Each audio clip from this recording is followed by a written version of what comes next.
أعوذ بالله من الشيطان الرجيم بسم الله الرحمن الرحيم إن الله لا يستحيي أن يضرب مثلا ما بعوضة فما فوقها فأما الذين آمنوا فيعلمون أنه الحق من ربهم وأما الذين كفروا فيقولون ماذا أراد الله بهذا مثلا يضل به كثيرا ويهدي به كثيرا وما يضل به إلا الفاسقين الذين ينقضون عهد الله من بعد ميثاقه ويقطعون ما أمر الله به أن يوصل ويفسدون في الأرض أولئك هم الخاسرون۔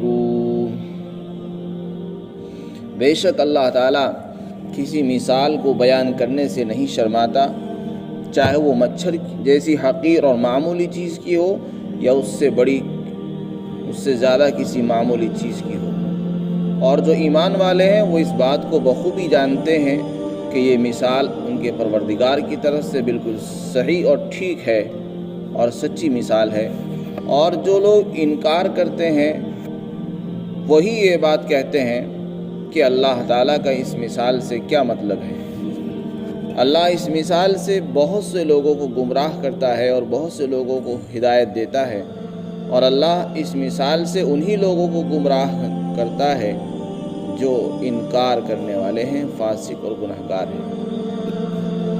یہ وہ لوگ ہیں جو اللہ سے کیے ہوئے عہد کو اس کے پختہ کرنے کے بعد توڑ دیتے ہیں، اور اللہ نے جن تعلقات کو جوڑنے کا حکم دیا ہے ان کو توڑ دیتے ہیں اور زمین میں فساد مچاتے ہیں۔ یہی لوگ نقصان اٹھانے والے ہیں۔ یہ جو آیتیں یہاں پر تلاوت کی گئی ہیں، ان کے شان نزول میں حضرات مفسرین نے ایک واقعہ نقل کیا ہے۔ اللہ تعالیٰ نے جب قرآن کریم کے اندر مکھی کی مثال بیان کی، مکھی کا تذکرہ کیا، مکڑیوں کا تذکرہ کیا، مچھر کا تذکرہ کیا، یعنی حقیر اور ذلیل جانوروں کی مثالیں دی۔ وَإِن يَسْلُبْهُمُ الذُّبَابُ شَيْئًا لَّا يَسْتَنقِذُوهُ مِنْهُ، قرآن میں اللہ نے یہ جن کی یہ پوجا کرتے ہیں مشرکین، جن بتوں کی پوجا کرتے ہیں، ان کے انتہائی کمزور ہونے کو بیان کرنے کے لیے اللہ نے مکھی کی مثال پیش کی۔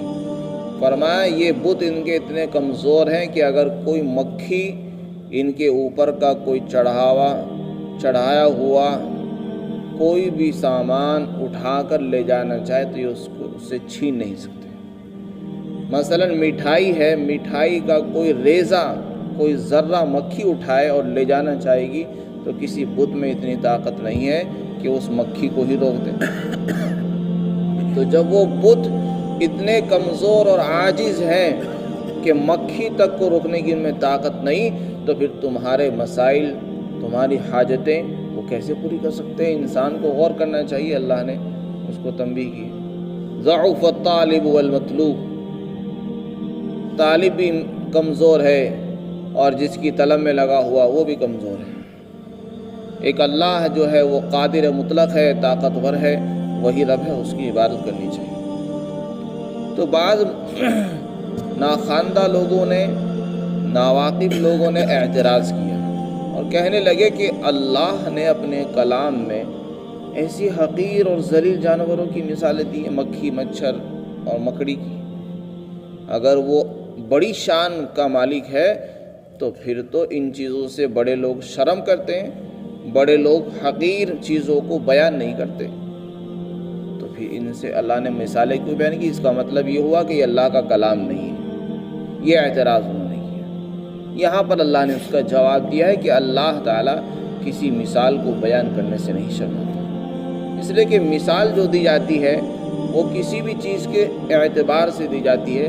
اگر کوئی چیز پہلے سے ہی حقیر اور گھٹیا ہو تو اس کی مثال بھی ایسی چیز سے دی جائے گی۔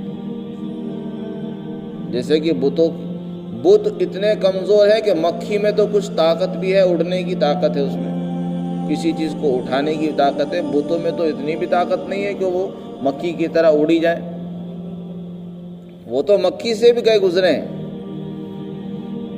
تو اللہ جیسی چیز ہوتی ہے اسی کے مناسب مثالیں پیش کرتا ہے جو عقل کے فصاحت اور بلاغت کی مناسب ہوتی ہے، موافق ہوتی ہے۔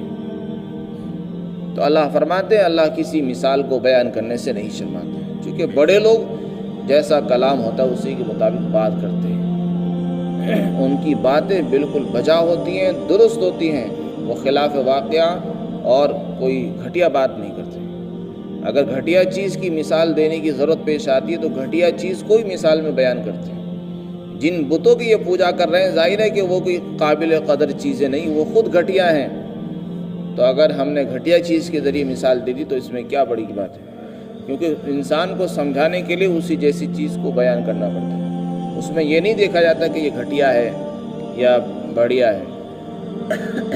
اور یہ چیز قرآن میں، احادیث میں اور بزرگوں کے اقوال میں، سلف صالحین کے باتوں میں، تقریروں میں یہ چیز عام ہے کہ وہ اپنی باتوں کو مثالوں سے واضح کرتے ہیں، اور کرنا بھی چاہیے۔ بغیر مثال کی کوئی بات جو غیر محسوسات کے قبیل سے ہوتی ہے وہ سمجھ میں نہیں آتی، معقولات کو محسوسات کے قریب لا کر سمجھایا جاتا ہے۔ تو اللہ فرماتے مچھر ہو یا مچھر سے بھی کوئی زیادہ گھٹیا جانور ہوگا، اگر اس کی ضرورت بھی پیش آتی تو ہم اس سے بھی نہیں شرماتے۔ پھر اللہ تو مثال بیان کر دیتا ہے، اس کے بعد انسانوں میں دو طبقے ہوتے ہیں۔ جو ایمان والے ہیں وہ کبھی اس پر اعتراض نہیں کرتے، وہ تو اللہ کی طرف سے آنے والی ہر بات کو مانتے ہیں اور دل سے اس کی تصدیق کرتے ہیں، دل سے اس کو قبول کرتے ہیں۔ وہ تو کہتے ہیں کہ یہ مثال بالکل فٹ بیٹھ رہی ہے، جیسی اللہ نے مثال دی ایسی ہونی چاہیے اور بالکل درست ہے، اس میں کوئی دو رائے نہیں ہے۔ البتہ اعتراض ان لوگوں کو ہوتا ہے جن کے دلوں میں ایمان نہیں ہوتا ہے، جو ایمان سے محروم ہے، کافر ہیں، ان کو ہی اعتراض ہوتا ہے۔ چنانچہ اس زمانے کے جو کافر تھے وہ چونکہ ایمان ہی نہیں رکھتے تھے، اس لیے ان کے دلوں میں یہ کھٹکے، یہ باتیں پیدا ہونے لگی۔ انہوں نے کہا کہ اللہ کیا چاہتا ہے ان مثالوں سے، آخر اللہ کا مقصد کیا ہے مکھی، مچھر، مکڑی، ان جیسی چیزوں کی مثال بیان کرنے۔ پھر آگے اللہ نے فرمایا کہ اللہ تمہارا امتحان لینا چاہتا ہے۔ جب اللہ نے بتا دیا کہ یہ بت کچھ نہیں ہے، تمہاری بات سمجھ میں نہیں آئی، ہم نے مثال دی تو تم نے مثالوں پر بھی اعتراض کیا۔ اب اگر مثال بھی تمہاری سمجھ میں نہیں آ رہی تو اب آگے اللہ تعالیٰ تمہارا امتحان لینا چاہ رہا ہے کہ جو بات اللہ نے بتائی ہے تم اللہ کی بتائی ہوئی بات کو سمجھنے کی کوشش کرتے ہو یا نہیں کرتے ہو۔ اگر اس میں سمجھنے کی کوشش کرو گے تو اللہ تمہیں اسی میں راستہ دکھا دے گا اور ہدایت مل سکتی ہے، اور اگر ابھی بھی ہٹ درمی اختیار کرو گے تو وہیں سے گمراہ ہو جاؤ گے۔ تو اللہ نے جو مثالیں دی اس میں ہمارا امتحان اور آزمائش ہے۔ ایمان والے اس کو مانتے ہیں، وہ ہدایت پا لیتے ہیں، اور کافر اس کا انکار کر کے گمراہ ہو جاتے ہیں۔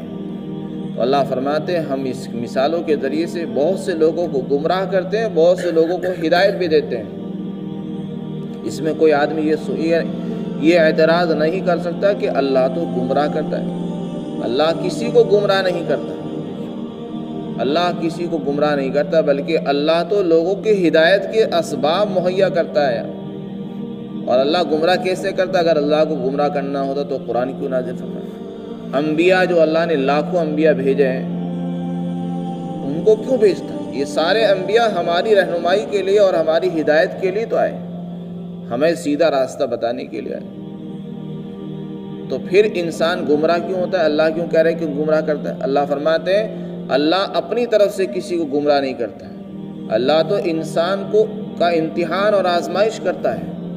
لیکن جس آدمی نے یہ فیصلہ کر لیا ہے کہ مجھے کوئی بات ماننی نہیں ہے، مجھے ہر بات کا انکار کرنا ہے، تو پھر اس کی گمراہی میں کیا شک رہ جاتا ہے؟ اسے کون گمراہ نہیں کر سکتا؟ جب اس نے خود ہی گمراہ ہونے کا فیصلہ کر لیا ہے وہ تو گمراہ ہوگا ہی، اس کو اللہ گمراہ کرتا ہے۔ اس لیے اگلی آیت میں فرمایا کہ اللہ اسی کو گمراہ کرتے ہیں جو نافرمانی کرتا ہے اور فاسق ہے، ایسے لوگوں کو اللہ گمراہ کرتا ہے۔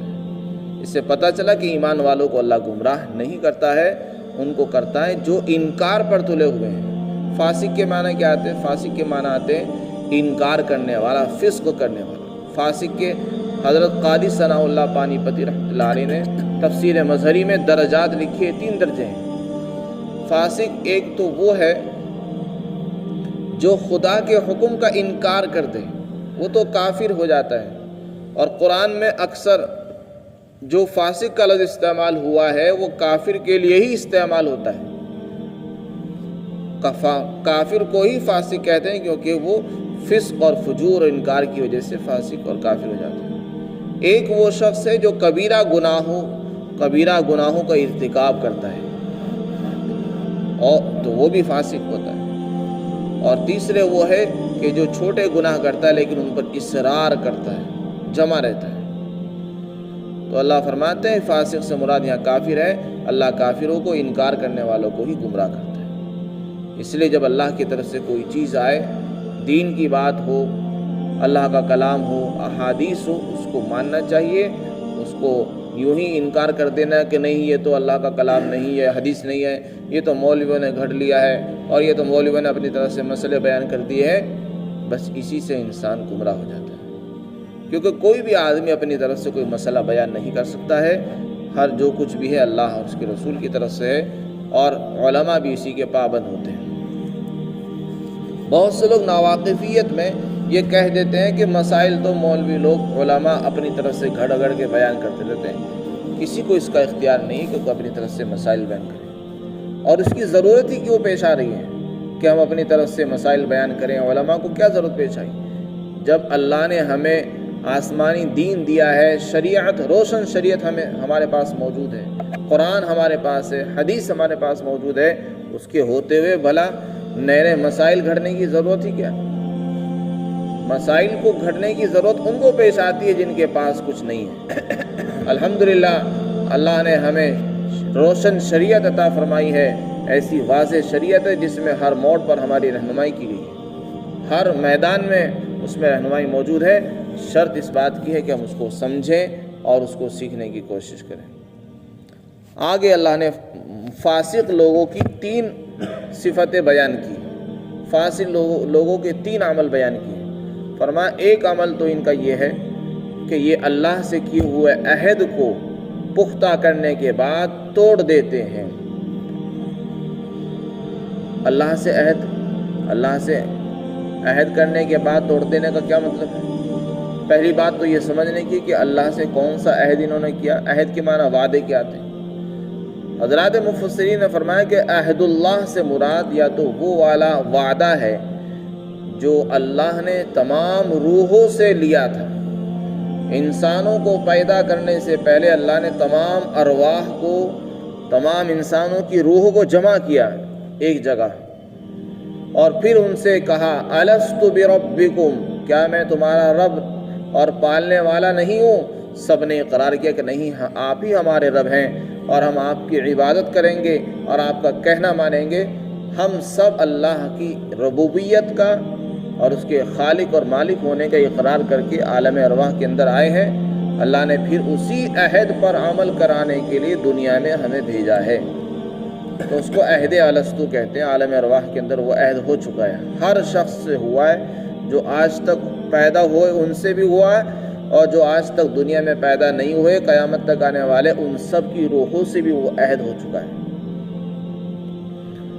اللہ نے اسی عہد کی یاد دہانی کے لیے، یاد کو تازہ کرنے کے لیے نبیوں کا سلسلہ جاری کیا، قرآن، حدیث اور یہ کتاب آسمانی اللہ نے بھیجی۔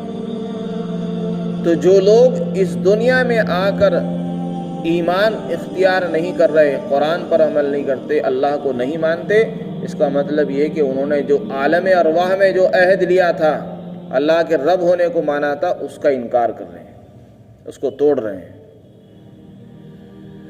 حضرت مفتی تقی عثمانی رحمۃ اللہ علیہ، مفتی تقی عثمانی دامت برکاتہ العالیہ نے اس کا ایک مطلب اور بھی بیان کیا۔ فرمایا کہ اس میں یہ بھی امکان ہے کہ اللہ کے عہد سے مراد وہ خاموش عہد ہے جو انسان اپنے رب سے کرتا ہے۔ اس کی مثال انہوں نے ایسی دی ہے جیسے کوئی آدمی ہندوستان کا رہنے والا ہے، ہندوستان میں پیدا ہوا، ہندوستان کا کوئی قانون پہلے سے چلا آ رہا ہے، اور آج وہ پیدا ہوا ہے، پیدا ہوتے ہی اس کے اوپر یہاں کے قانون پر چلنا لازم ہو گیا۔ حالانکہ اس نے حکومت سے کوئی عہد نہیں کیا کہ میں یہاں کے قانون پر چلوں گا یا نہیں چلوں گا، کچھ نہیں کہا اس نے۔ لیکن جو بھی انسان ہندوستان میں پیدا ہو رہا ہے اس کے لیے یہاں کے قانون پر چلنا ضروری ہے، اور اگر وہ اس کے خلاف چلے گا تو حکومت کی طرف سے اس کی گرفت اور پکڑ ہوتی ہے۔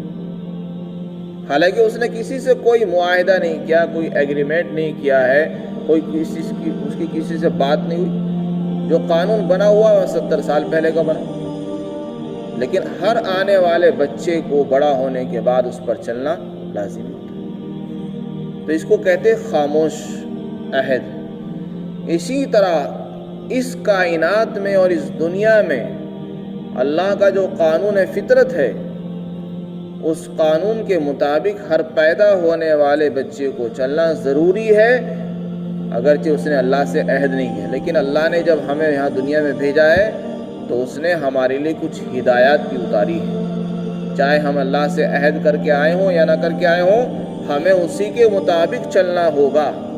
جیسے ہر پیدا ہونے والا بچہ اس بات کا عہد کرتا ہے کہ میں یہاں کے قانون کی پابندی کروں گا، اسی طرح زمین پر پیدا ہونے والے ہر انسان کا یہ فریضہ ہے کہ وہ اللہ کی بتائی ہوئی ہدایات پر چلے۔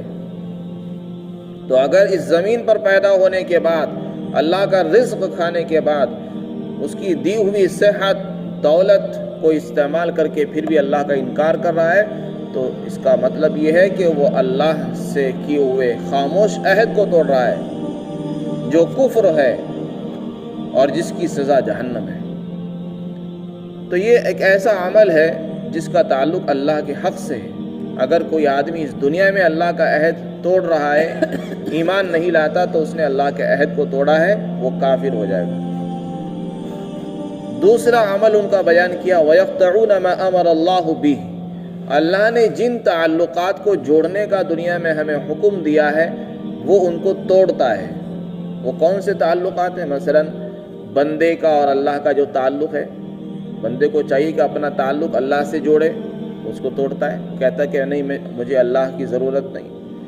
یا باپ بیٹے کا جو تعلق ہے وہ اس کو ختم کرتا ہے، رشتہ داری کا تعلق، پڑوسیوں کا تعلق، بھائی بہن کا تعلق، ماں باپ کا تعلق اور رشتہ۔